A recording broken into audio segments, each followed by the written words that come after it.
नमस्कार दोस्तों, आज की क्लास में हम पढ़ेंगे भारत के जल अंतराल व भारत के तट के बारे में। तो आज समझते हैं हम भारत के जल अंतराल और तट को, और इनसे क्या क्या एग्जाम में प्रश्न बनेंगे, इनको हम आज समझने का प्रयास करेंगे। तो सबसे पहले हम पढ़ेंगे भारत के प्रमुख जल अंतराल। ठीक है, जल अंतराल क्या होते हैं? तो ऐसा जलीय क्षेत्र जो दो स्थानों को जोड़ता है या उन दो स्थानों के बीच में सीमा बनाता हो, उसे हम जल अंतराल कहते हैं।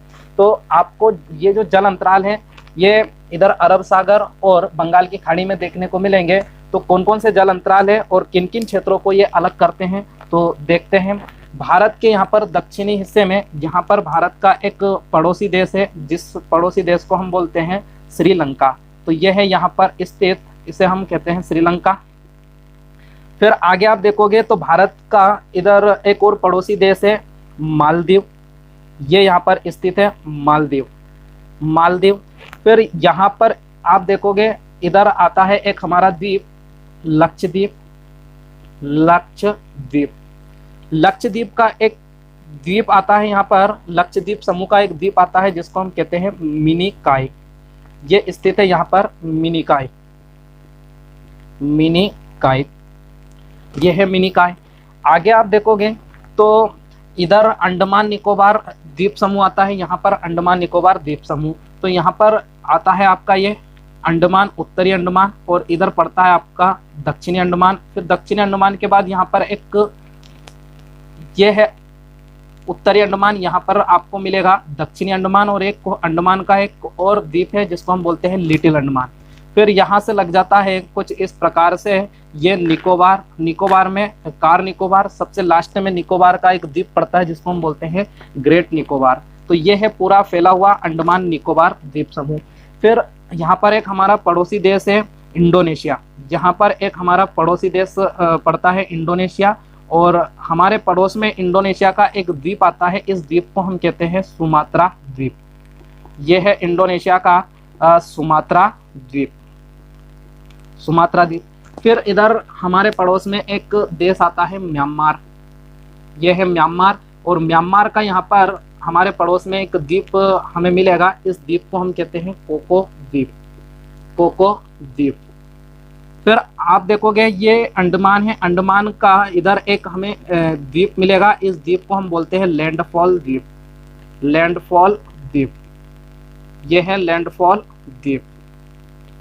ठीक है, तो इन स्थानों के बीच में कुछ जल राशियां हैं जो इन स्थानों को अलग करती है, इन जल राशियों को हम जल अंतराल भी कहते हैं। तो कौन कौन से जल अंतराल है जो इन स्थानों को के बीच सीमा बनाते हैं, तो समझते हैं।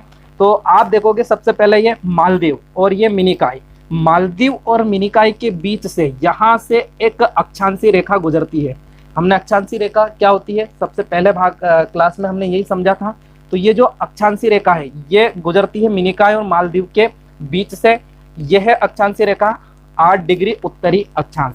ये 8 डिग्री उत्तरी अक्षांश मालदीव और मिनिकॉय के बीच सीमा बनाने का काम करती है, या हम यूं कह सकते हैं कि ये 8 डिग्री अक्षांशीय रेखा मिनिकॉय और मालदीव को अलग करती है या दोनों स्थानों को ये जोड़ती है। इसी 8 डिग्री उत्तरी अक्षांश को हम कहते हैं 8 डिग्री चैनल। ठीक है, तो प्रश्न आपका एग्जाम में आता है कि मालदीव और मिनिकॉय को अलग करता है, तो क्या बताओगे? 8 डिग्री चैनल मालदीव और मिनिकॉय को अलग करता है। ऐसे आप देखोगे मिनिकॉय और लक्षद्वीप के बीच, यहाँ से मिनिकॉय और लक्षद्वीप के बीच से एक अक्षांशीय रेखा गुजरती है, यह है 9 डिग्री उत्तरी अक्षांश। ये 9 डिग्री उत्तरी अक्षांश को हम बोलेंगे 9 डिग्री चैनल। ये 9 डिग्री चैनल मिनिकॉय और लक्षद्वीप के बीच सीमा बनाता है, या लक्षद्वीप और मिनिकॉय को अलग करता है कौन? 9 डिग्री चैनल। ठीक है, अब आगे आप देखोगे तो यहाँ पर हमारा एक ये तट आता है, आगे हम पढ़ेंगे। इस तट को हम बोलते हैं मालाबार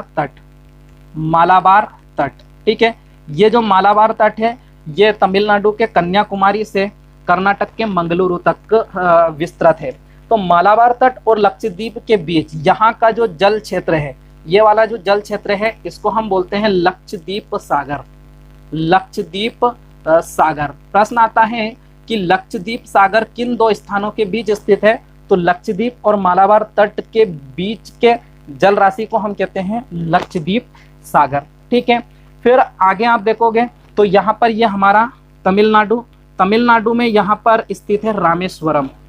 आप सबको पता होगा तमिलनाडु में यहाँ पर स्थित है रामेश्वरम, रामेश्वरम, यह है रामेश्वरम।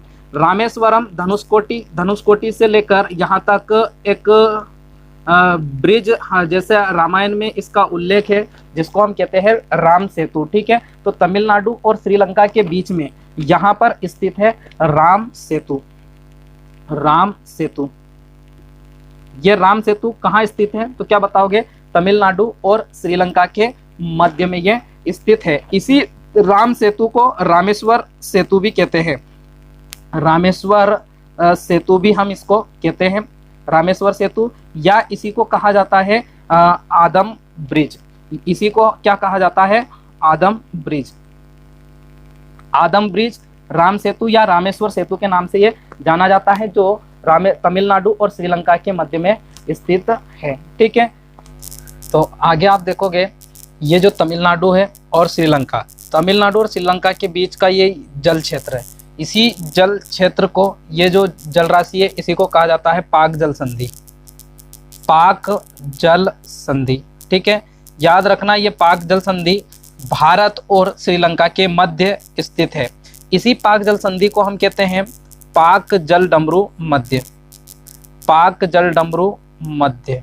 ठीक है, याद रखना पाक जल डमरू मध्य, या इसी को हम कहते हैं पाक स्टेट, इसी को हम कहते हैं पाक स्टेट। ठीक है, तो पाक स्टेट या पाक जल डमरू मध्य या पाक जल संधि ये अलग करती है भारत और श्रीलंका को।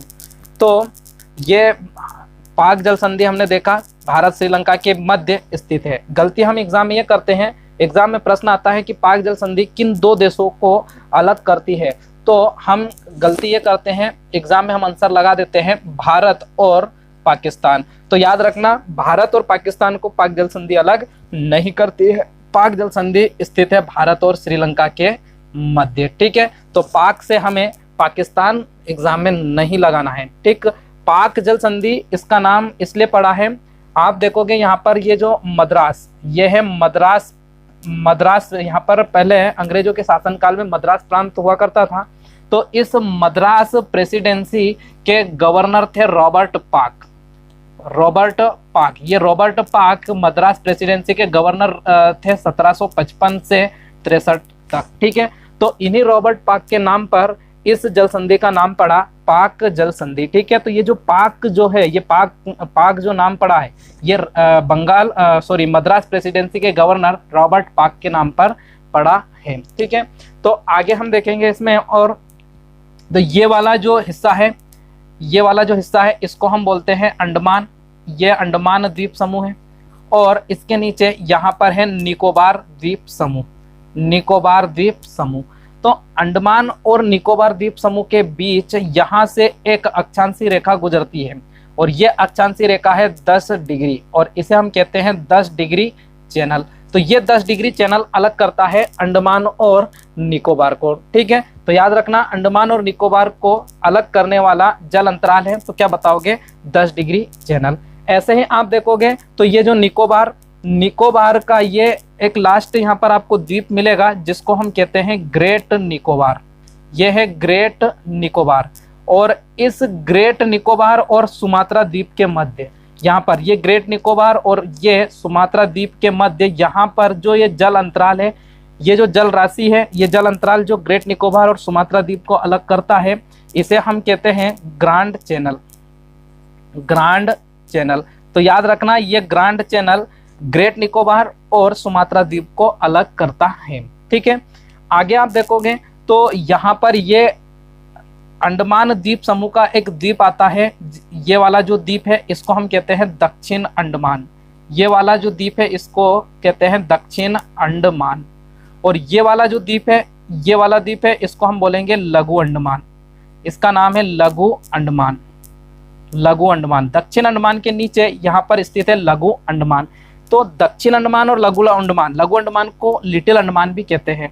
तो दक्षिण अंडमान और लघु अंडमान के बीच यहाँ पर एक जल अंतराल स्थित है, इस जल अंतराल को कहते हैं डुक्कन पास। ठीक है, तो याद रखना ये है डुक्कन पास, डुक्कन पास। तो प्रश्न आता है डुक्कन पास किन दो स्थानों को या दो क्षेत्रों को अलग करती है? तो दक्षिण अंडमान और लघु अंडमान को डुक्कन पास अलग करती हैं।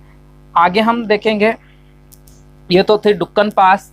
इसके बाद में आगे आप देखोगे तो ये है लैंडफॉल द्वीप और इधर ये कोको द्वीप। तो कोको द्वीप और लैंडफॉल द्वीप के बीच का जो जल अंतराल है इसको कहा जाता है कोको स्ट्रेट। Cocoa straight. तो याद रखना ये जो कोको स्ट्रेट है, ये कोको स्ट्रेट कोको द्वीप और लैंडफॉल द्वीप को अलग करता है। ठीक, तो ये थे हमारे प्रमुख जल अंतराल जो इन स्थानों को अलग करते हैं। ऐसे ही आप देखोगे तो ये गुजरात है और गुजरात में यहाँ पर ये वाला जो हिस्सा है, ये वाला हिस्सा, इसको हम कहते हैं सर क्रीक। ये है सर क्रीक और सर क्रीक यहाँ पर पड़ोस में हमारा एक देश पड़ता है जिसको हम बोलते हैं पाकिस्तान। तो पाकिस्तान और गुजरात के बीच ये सर क्रीक, यहाँ पर एक ये हमारी सीमा है और यहाँ से होते हुए इस सर क्रीक से यहाँ से एक अक्षांशीय रेखा गुजरती है। यह अक्षांशीय रेखा है 24 डिग्री, जिसको हम कहते हैं 24 डिग्री चैनल। तो याद रखना ये 24 डिग्री चैनल पाकिस्तान और सर क्रीक के बीच यहाँ पर सीमा बनाता है। तो यहाँ पर प्रश्न आता है कि भारत और पाकिस्तान को अलग करती है कौन सी रेखा अलग करती है? तो क्या बताओगे? 24 डिग्री चैनल। ठीक है, तो ये 24 डिग्री चैनल पाकिस्तान और भारत के बीच सीमा बनाता है। तो ये थे हमारे प्रमुख जल अंतराल जो इन स्थानों को ये अलग करते हैं। आगे हम देखेंगे भारत के तट। तो समझते हैं भारत के तटों के बारे में। चलो तो आगे हम समझते हैं भारत के तटों के बारे में। भारत के तट, तट के बारे में आप देखोगे तो ये जो हमारा समुद्र से लगा हुआ जो ये हिस्सा है, ये वाला हिस्सा जो इधर लगा हुआ है ये अरब सागर से, और इधर वाला जो ये हिस्सा लगा है हमारा बंगाल की खाड़ी से।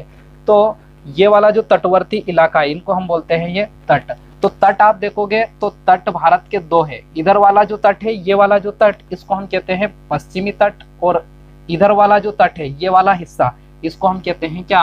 पूर्वी तट। ठीक है, तो भारत के दो तट हैं, ये वाला तट जिसको हम पश्चिमी तट कहते हैं और ये वाला तट जिसको हम पूर्वी तट कहते हैं। तो पश्चिमी तट को 3 भाग में बांटा गया है। पश्चिमी तट को 3 भाग में बांटा गया है और पूर्वी तट को भी 3 भाग में बांटा गया है। ठीक है, तो पश्चिम के भी 3 भाग है और पूर्वी तट के भी 3 भाग है। तो टोटल भारत में 6 तट स्थित है। अब पश्चिमी तट के 3 भाग कौन कौन से हैं इसको समझना। तो ये वाला, ये गुजरात से लेकर यहाँ से, गुजरात से लेकर ये गोवा तक का हिस्सा, गुजरात से लेकर गोवा तक, गुजरात से लेकर गोवा तक का जो ये तटवर्ती क्षेत्र है भारत का, ये तटीय क्षेत्र है, इसको कहा जाता है कोंकण तट। कोंकण तट। ठीक है, तो याद रखना गुजरात से लेकर गोवा तक का जो तटवर्ती क्षेत्र है इसको कोंकण तट कहा जाता है। कोंकण तट कहते हैं। फिर आगे आप देखोगे कोंकण तट के बाद तो गोवा से लेकर कर्नाटक, गोवा से लेकर कर्नाटक, कर्नाटक में यहाँ पर पड़ता है मंगलोर, कर्नाटक में ये आता है मंगलोर। तो गोवा से लेकर ये कर्नाटक के मंगलोर तक का जो तट है, इस तट को कहते हैं केनेरा तट। इस तट का नाम है केनेरा तट, या इसी केनेरा तट को कहते हैं कन्नड़ तट। कन्नड़ तट। ठीक है, तो प्रश्न आता है केनेरा तट या कन्नड़ तट का विस्तार कहां से कहां तक है? तो ये कर्नाटक के मंगलोर से गोवा तक इसका विस्तार है। फिर आगे आप देखोगे तो यहाँ पर आता है तमिलनाडु, और तमिलनाडु में यहाँ पर पड़ता है कन्याकुमारी। कन्याकुमारी, कन्याकुमारी। ठीक है, तो मंगलोर से लेकर तमिलनाडु तक, ये मंगलोर से लेकर तमिलनाडु के कन्याकुमारी तक का जो ये तट है, इस तट को हम कहते हैं मालाबार तट। मालाबार तट, ये है मालाबार तट जो मंगलोर से कन्याकुमारी तक विस्तृत है। तो ये हमने देखा पश्चिमी तट के 3 भाग कौन कौन से? गुजरात से गोवा तक कोंकण तट, गोवा से कर्नाटक के मंगलोर तक केनेरा या कन्नड़ तट, मंगलोर से तमिलनाडु के कन्याकुमारी तक विस्तृत है मालाबार तट। ठीक है, तो ये हमने देखा पश्चिमी तट के 3 भाग। ऐसे आप देखोगे तो पूर्वी तट, और पूर्वी तट में आप देखोगे तो पूर्वी तट के भी 3 भाग है। और कौन कौन से 3 भाग है? तो तमिलनाडु से लेकर, ये तमिलनाडु से लेकर आंध्र प्रदेश तक, तमिलनाडु से आंध्र प्रदेश तक। यहाँ पर आंध्र प्रदेश में आप देखोगे तो इधर एक नदी निकल कर आती है महाराष्ट्र से, जो आंध्र प्रदेश में आकर बंगाल की खाड़ी में गिर जाती है। ये नदी है कृष्णा नदी। और ये कृष्णा नदी बंगाल की खाड़ी में जहाँ पर गिरती है या मिलती है, वहाँ पर एक डेल्टा का निर्माण करती है। और इस डेल्टा को कहा जाता है कृष्णा डेल्टा। यानी कृष्णा नदी के द्वारा जो डेल्टा बनता है उसको कहते हैं कृष्णा डेल्टा। तो कन्याकुमारी से कृष्णा डेल्टा तक का जो ये तट है, इस तट को कहते हैं कोरोमंडल तट। कोरोमंडल तट, ठीक है। तो कोरोमंडल तट का विस्तार कहां से कहां तक है? तो तमिलनाडु के कन्याकुमारी से आंध्र प्रदेश के कृष्णा डेल्टा तक। फिर आगे आप देखोगे तो यही आंध्र प्रदेश में इधर महाराष्ट्र के त्र्यंबकेश्वर पर्वत से एक और नदी निकल कर आती है। इस नदी का नाम है गोदावरी नदी। ये गोदावरी नदी आंध्र प्रदेश में आकर बंगाल की खाड़ी में मिलती है और ये भी यहाँ पर आकर एक डेल्टा का निर्माण करती है। इस डेल्टा का नाम है गोदावरी डेल्टा। गोदावरी डेल्टा। तो ये जो गोदावरी डेल्टा है, याद रखना, ये जो गोदावरी डेल्टा और कृष्णा डेल्टा के बीच का जो ये क्षेत्र है, ये वाला जो तटीय क्षेत्र है, इस तट को कहते हैं गोलकुंडा तट। गोलकुंडा तट। तो प्रश्न आता है गोलकुंडा तट का विस्तार कहां से कहां तक है? तो कृष्णा डेल्टा से लेकर गोदावरी डेल्टा तक का क्षेत्र गोलकुंडा तट कहलाता है, ठीक है। अब गोदावरी डेल्टा से आप ऊपर जाओगे तो इधर आगे आप देखोगे तो यह गंगा नदी निकलती है। आपको पता है उत्तराखंड गंगोत्री से गंगा नदी निकल कर आती है और ये उत्तराखंड से यूपी होते हुए ये पहुंचती है कहां पर? पश्चिम बंगाल। पश्चिम बंगाल में गंगा नदी पर एक बांध बना हुआ है, फरक्का बांध। फरक्का बांध गंगा नदी को 2 भाग में बांट देता है। इसकी एक धारा इधर की ओर प्रवाहित होती है और एक धारा इसकी बांग्लादेश में प्रवेश करती है, जिसको हम गंगा कहते हैं। और इसकी जो एक धारा नीचे की ओर प्रवाहित होती है, ये पश्चिम बंगाल में, इस धारा को कहते हैं हुगली नदी। इस धारा को कहते हैं हुगली नदी। तो ये जो हुगली नदी है, ये बंगाल की खाड़ी में आकर मिलती है और जहां पर बंगाल की खाड़ी में आकर मिलेगी वहां पर एक डेल्टा का निर्माण करेगी, जिसको हम बोलेंगे हुगली डेल्टा, ठीक है। तो आप देखोगे कि ये हुगली नदी का जो डेल्टा है, यहाँ तक का जो ये तटवर्ती क्षेत्र है, ये वाला तटवर्ती क्षेत्र, इसको कहते हैं उत्तरी सरकार तट। उत्तरी सरकार तट। उत्तरी सरकार तट। तो याद रखना, उत्तरी सरकार तट का विस्तार कहां से कहां तक है? तो आंध्र प्रदेश के गोदावरी डेल्टा से ये पश्चिम बंगाल तक, ठीक है। पश्चिम बंगाल के उत्तरी तट तक ये उत्तरी सरकार तट विस्तृत है।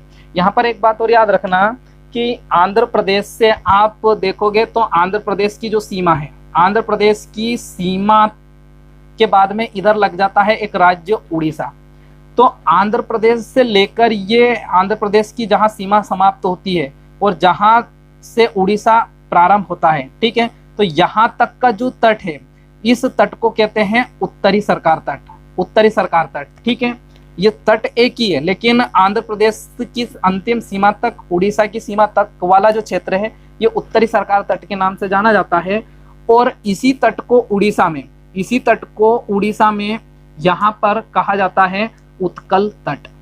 उत्कल तट, ठीक है। तो याद रखना, ये जो उत्कल तट है, उत्तरी सरकार तट को ही उड़ीसा में उत्कल तट कहा जाता है, ठीक है। तो ये 3 तट हैं, आंध्र प्रदेश से हुगली डेल्टा तक उत्तरी सरकार तट, इसी को उड़ीसा में कहा जाता है उत्कल तट।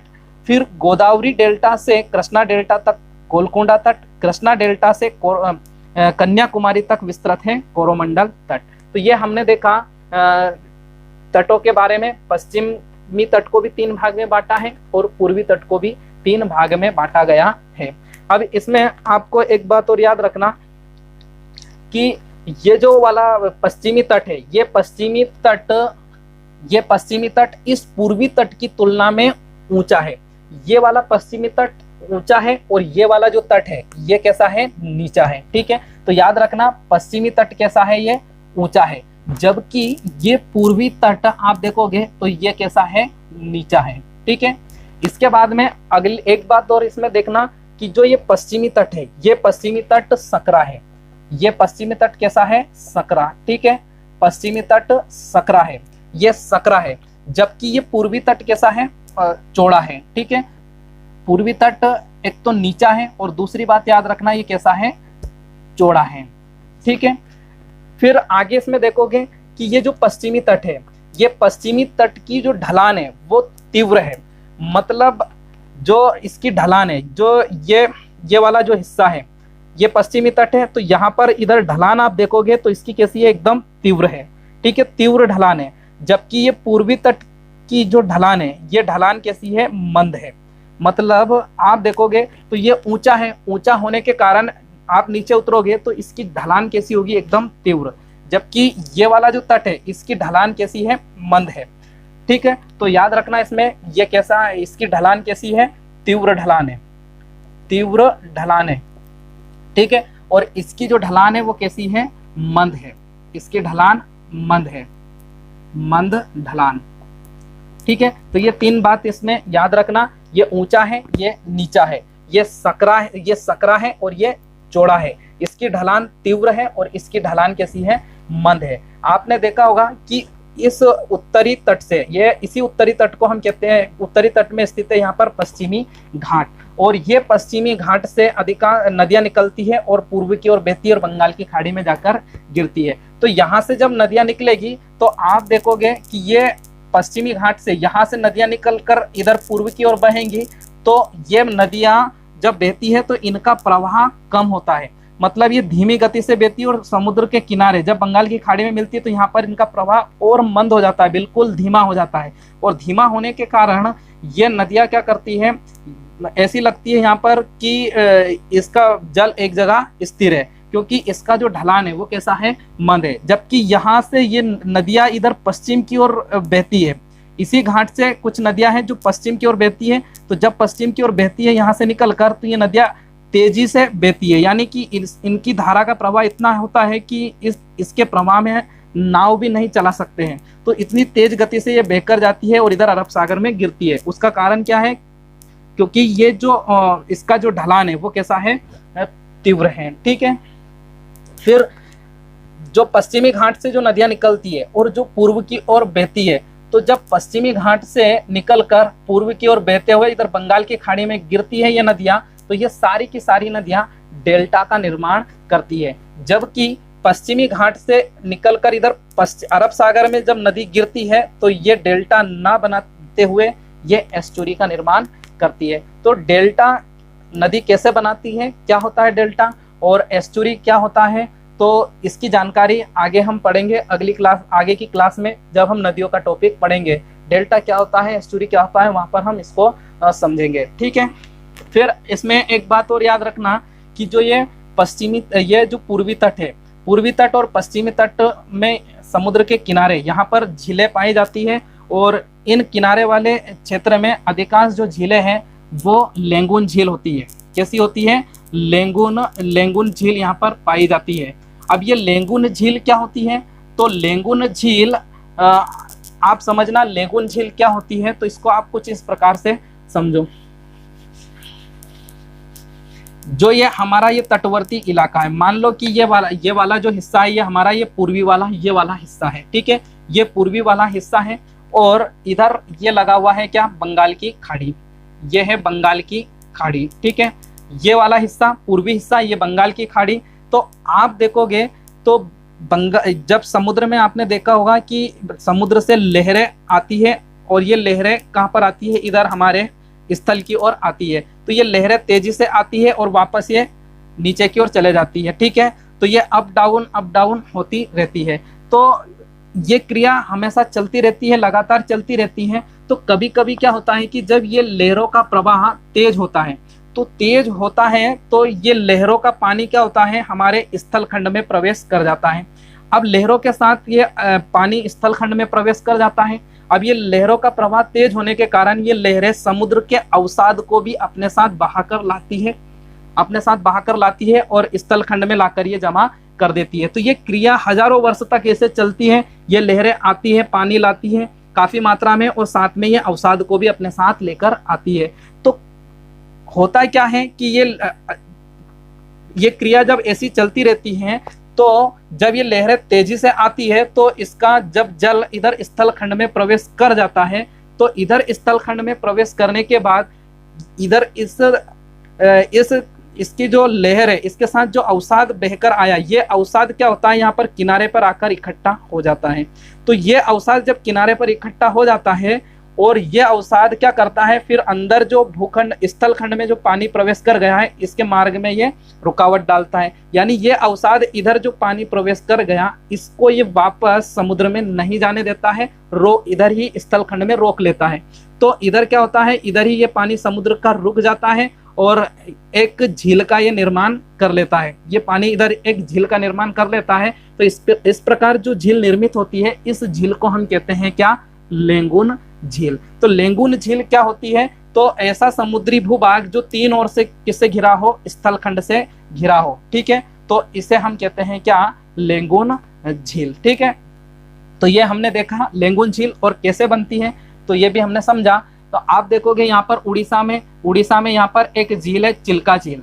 चिल्का झील आपको पता होगा, ये जो चिल्का झील है, चिल्का झील ये खारे पानी की सबसे बड़ी झील है भारत की। ठीक है, और साथ ही साथ ये भारत की सबसे बड़ी लेगून झील है। इसका निर्माण भी समुद्र के पानी से स्थल खंड में प्रवेश करने के कारण हुआ है। तो ये सबसे बड़ी खारे पानी की झील है, और सबसे बड़ी लेगून झील है, और सबसे बड़ी तटीय झील है, मतलब तट पर स्थित ये सबसे बड़ी झील है। ठीक है, ऐसे आप देखोगे तो ये हमने देखा चिल्का झील। ऐसे जितनी भी तटीय झील है, ये अधिकांश इन झीलों में ये सारी झीलें कैसी हैं, लेगून झील है। तो ये हमने समझा आज के टॉपिक में भारत के प्रमुख जल अंतराल हुआ, भारत के तटों के बारे में। ठीक है, तो आज के लिए इतना ही, आगे हम पढ़ेंगे अगली क्लास में। धन्यवाद, जय हिंद, जय भारत।